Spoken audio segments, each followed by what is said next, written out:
What is going on, guys? It's me, Rakers, back with a new video. And today it's going to be kind of a special video to me because I haven't really played any MMORPGs lately anymore. I kind of stopped playing WoW a while ago because it's not what I like it to be anymore. I respect that people still like it, but for me, the MMORPG scene has kind of died down a bit.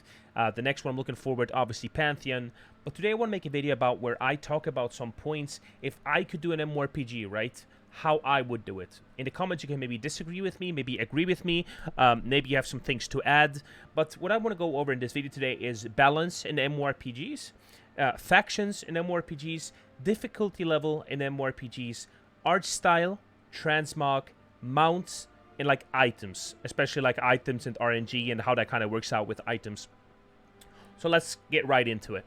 So for me, when it comes down to balance, it's always very interesting because there's always, when you watch YouTube videos about people talking about MMORPGs, there's always like this one side who thinks like balance is really important, right? You cannot have two different kind of mages or like too many different kinds of casters, for example, because it needs to be balanced because of the PvP and arena, right? My point that I have there is that I don't think an MMORPG should be balanced. Now, hear me out before I finish this. I think it is more important for an MMORPG to kind of have this lore in the classes, so it makes every class unique. So if you feel like if you play like a warlock, it really feels like you're playing like a warlock, for example. Not that they're like they have to like streamline the game because, for example, oh, this other class on the other side in the other faction has like a fear ability, so this class also needs a fear ability. Or this one class can sheep someone. Oh, we have to have something similar, so this other class on the other side can do the same thing. Maybe it looks a bit different. I think that that's a bad thing for the game, and I think that class identity is one of the most important things in this game, in an MMORPG. Now, what I would do with balance is if there is PvP and if there is arena in an MMORPG, which is really important to many people. I did PvP most of my time when I played video games. And I think if you want to do that, you would have to balance that differently. It needs to be something isolated off from the MMORPG core. It should be something where you go in there and then like the abilities get like streamlined, you lose abilities, you kind of have similar abilities to the other guy, so it makes it really fair in battles. But as soon as you get outside of it, you join this big world of Terminus or any other big world in MMORPG, it should be this unique class identity again. Like if you play a warlock, you can fear someone, you can do this and that, and it should be different from all the other classes. It should be something very unique to this class, so that if you play a warlock, you really feel like you're playing a warlock. And that's something that's really important to me. There's nothing more that hurts me that if you see like a game getting streamlined because they have to balance the game for PvP. So they have to reduce abilities or make abilities really similar to others. And that's something really painful to see in an MMORPG. Like I said, if they want to do this, they would have to isolate it, make it a dumbed down version of the game where you have fewer abilities or similar abilities to the others. And as soon as you leave this place, you are back in the world where it's about unique class identity again. That's my opinion, and that's kind of what I would love to see in a game, if that is obviously doable. Yeah. Factions. So, as we see like multiple new MMORPGs popping up, there's always this question about factions. Do you guys think like factions are important in a game? For example, having like in World of Warcraft Alliance and the Horde, or having like just two different factions going at each other, two factions with own races, and they fight each other. Do you guys think that is something cool, or would you prefer it for a game to not have any classes, not have any factions, so that there's like everyone can play everything, all the races are kind of just happily together, or like everyone can play everything? My opinion personally is that I think that's a really cool thing to have in a game. I think it's really cool to have two different factions in a game, especially for the lore and the building of the world, where maybe, you know, you have this big huge world and one side is kind of dark and kind of dangerous, and the other side is more like of a holy side and the more spiritual side. I think that is super cool because it gives a player the ability to choose, like, do I want to be kind of like the bad guys or the more dangerous kind of faction, or am I one of the good people, one of the tries to stand for righteousness and stuff, right? I think that is super cool in a game, and if I would do an MMORPG, I would obviously have two sides going at each other as well. I think that is way cooler for the lore. Sure, it makes a lot of stuff really questionable with PvP that you maybe not have if you don't have that. But just when we talk about factions, yes, I would really prefer like having two big factions going at each other. It's just super cool, and it gives you the player a choice on which side he kind of wants to be on, right? It brings a whole set of new problems to it, right? What if there are more people who want to play the bad guys or PvP? But without going into that too much, I think it's a cool thing for the lore, and I would really see that in my favorite MMORPG. Just by looking at Pantheon right now, I don't even think they have that. I don't know too much about Pantheon, but it's one of those games that I'm really looking forward. So yeah, but factions generally, yes, I would really like that.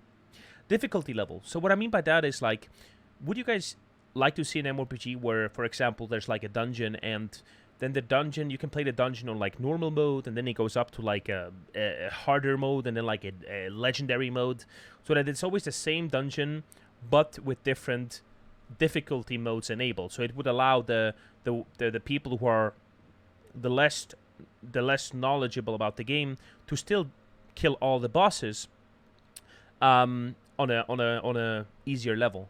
I think that's a bad thing for an MMORPG. I would not have that. I'd rather have like a big dungeon, a big raid dungeon where, for example, if someone is not as good or not as knowledgeable, they could maybe only kill the first 4 or 5 bosses, but they would never get to the last boss, right? Because they are not good enough, they don't have the guild or the friends to go that far. I think that is still better than having a dumbed down version and then going up.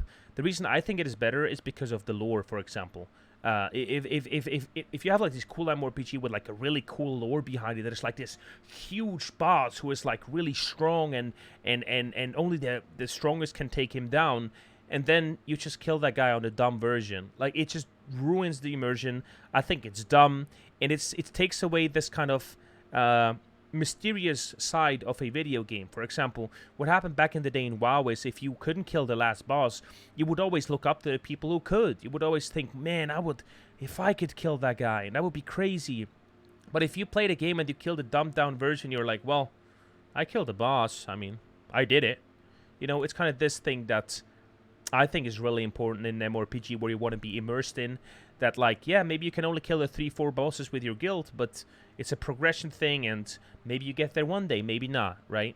Or maybe when the next tier comes out, the next expansion, then maybe everything gets set down a bit, and then you can kill it too. I think that's way better for an MMORPG, even if I would be a guy who can only kill the first bosses. I think that is just really important in an MMORPG. It's just my opinion, and it just feels way better with the immersion and with the whole game in general. Because it also brings in this mysterious kind of thing about an end boss, right? If you can't kill him, you know how hard he is and hard to beat is and all that stuff. Compared to, like, if you just kill him and you're like, well, in the lore, in the cinematic, it was this big guy and I just killed him. I don't know. It just takes something away from the MMORPG, in my opinion. Next up, we have the art style. Now, if you make an MMORPG nowadays, I think that the art style is really important, especially because an MMORPG takes such a long time to develop, right? If you would start an MMORPG nowadays and you take like a decent sized company, it would still take them 6, 7 years, 8 years to make an MMORPG, to make a really good MMORPG. And what that means is that you need an art style that is not easily outdated, right?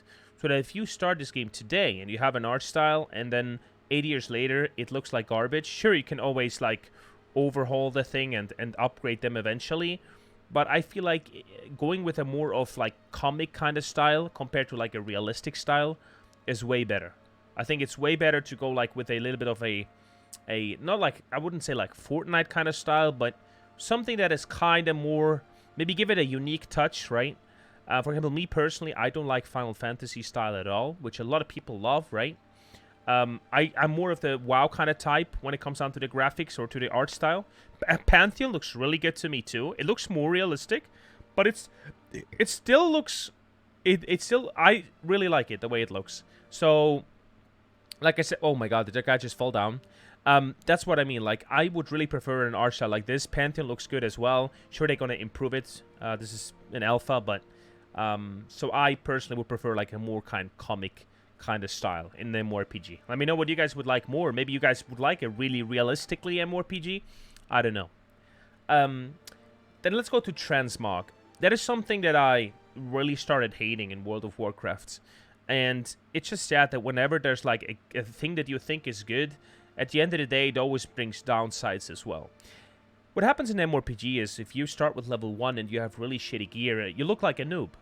But the thing is, you're supposed to look like a noob.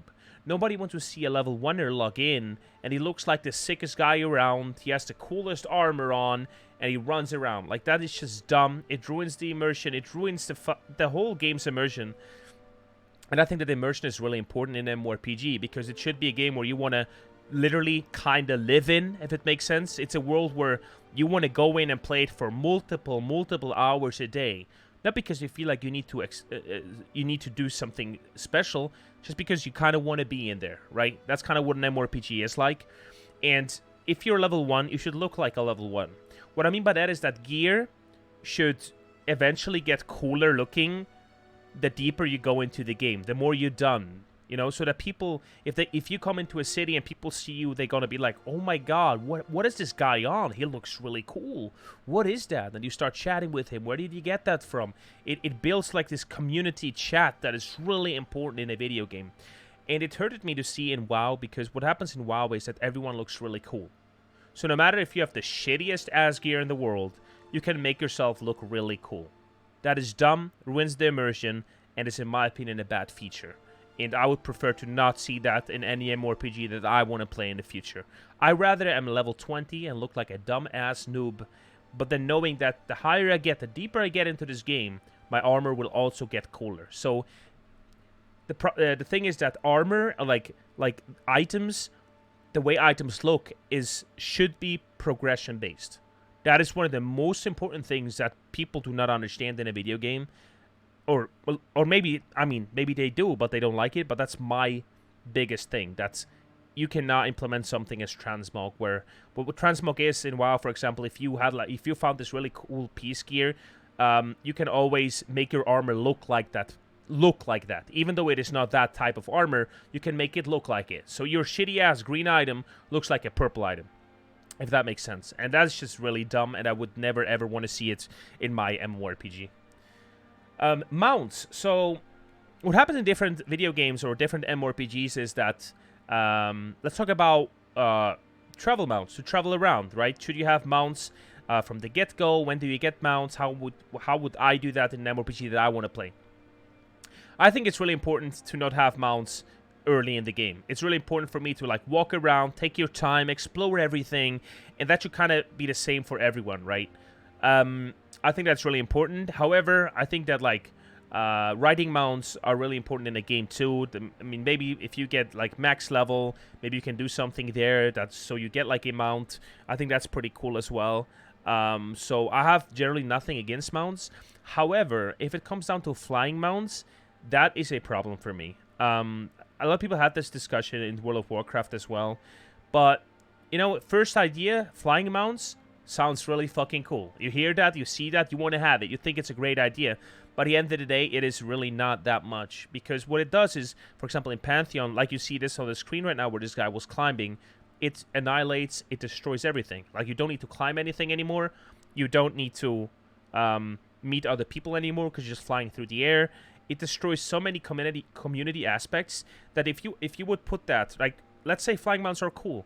If you put that against all the things that I think it destroys, it is not worth it. Like, you would not want to do it.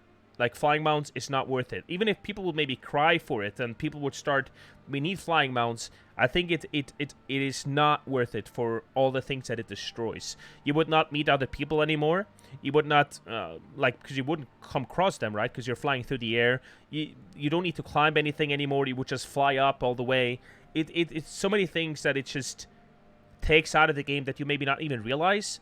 And for me, that's why flying mounts should not be a thing. Maybe you can have like a zone where you could technically not walk at all, where you need a flying mount. That is something else. But in the usual world where people walk around and run around, no. I would never ever implement flying mounts in my game. Maybe you guys see that different. And then we come to the last point, which is items and RNG.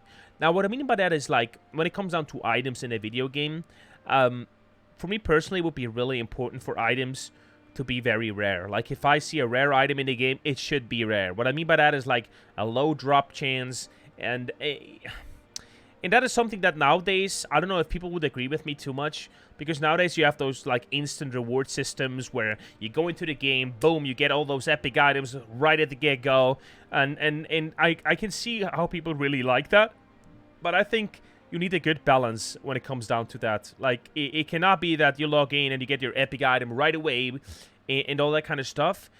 I just think that it's really hard to find a good balance there, and I'm not saying that I know where this is, but there should not be something like instant rewarding, like the craziest items. It should be something where if you have an epic item, that people really think, damn, this is crazy. Like, how did he get that? Like, that is so rare. That is crazy. However, when it comes down to RNG, when most people say RNG is bad, I actually don't necessarily think so. I think RNG is something really cool, but there needs to be, like, a certain percentage of, like, for example, let's say you are this level, you are a level 1 guy, you level in Pantheon, Rise of the Fallen, you level in a big desert area, and there's, like, a lot of boars, right? I don't even know if I say this right, but let's, for example, say there's a lot of birds, right? And you kill the birds because you need them for a quest, for example, and you kill those birds, there's, like, sometimes a green item, sometimes a gray item, a really trashy item, a gray one, but then all of a sudden a blue item drops, and that should be really rare, but it could happen, right? And that would be pretty cool, so the player can decide, oh my god, am I going to sell this? Am I going to wear this? This is so good. And it should feel really, really good that he got it, but it still should be a really rare occasion, so that it doesn't happen to everyone. It should be a rare thing to happen. But sure, so RNG can be good like that, especially when you do it while people are leveling, because people will not keep it when they're max leveled, so it's a really good item in between those levels. So that is pretty cool. When it comes down to epics, they should be, like, very, very rare, like really good items in the game if you level. I mean, we could even debate if you should maybe not even find them during leveling, but there could be, like, some very rare occasions, like a 1% drop chance or something, where you get, like, an epic item that gives you a lot of gold. You're going to sell it. Maybe you wear it. I just feel like it's really important how the percentage on those things roll out. And I would hate to see a game where you kill, like, 10 mobs and all of them drop, like, really good blue stuff. I feel like items, it's a really dangerous path to walk. And I'm not saying that I know what the best solution is here for, like, item drops, but all I want to say is that I don't think that RNG is necessarily bad if it's implemented right. So yeah, if we talk about boss loot as well, I think that boss loot should not be personalized. Like, what you find in most new games nowadays is that you loot a boss and one player gets an item, the other one gets nothing. It's just how it is. Unlucky. I think that a boss should have a set table. He drops those 4 items, and people can decide, oh my god, maybe there's nothing for me there, right? But they can see all the items, and they can see what dropped. They can hover over it. I think that the boss should have a set loot table that he has. He drops maybe some items of those. You have to find out what the right balance is, like if he drops, like, 5 items or only 2 items. But I just think that it should drop, like, multiple items, and then people can in the group maybe roll on it. Maybe there's, like, a group leader, your guild leader, and he can maybe let people roll, or maybe you have a different system, but that should be up to you, to your guild, to your group. Not to the group. In the group, maybe if you do, like, a random dungeon, maybe about, like, rolling. So maybe you could implement that if, for example, a sword drops and a mage cannot wear a sword, he couldn't roll on it, right? Sure, you could do that. It kind of limits the fact that a mage couldn't roll need on a sword just to fuck up the group or something like that. But even if it would be like that, I wouldn't think it would be too bad, because this guy would ruin his reputation, which in a video game should also really matter. I have not noted that point down, but let me just touch on that real quick.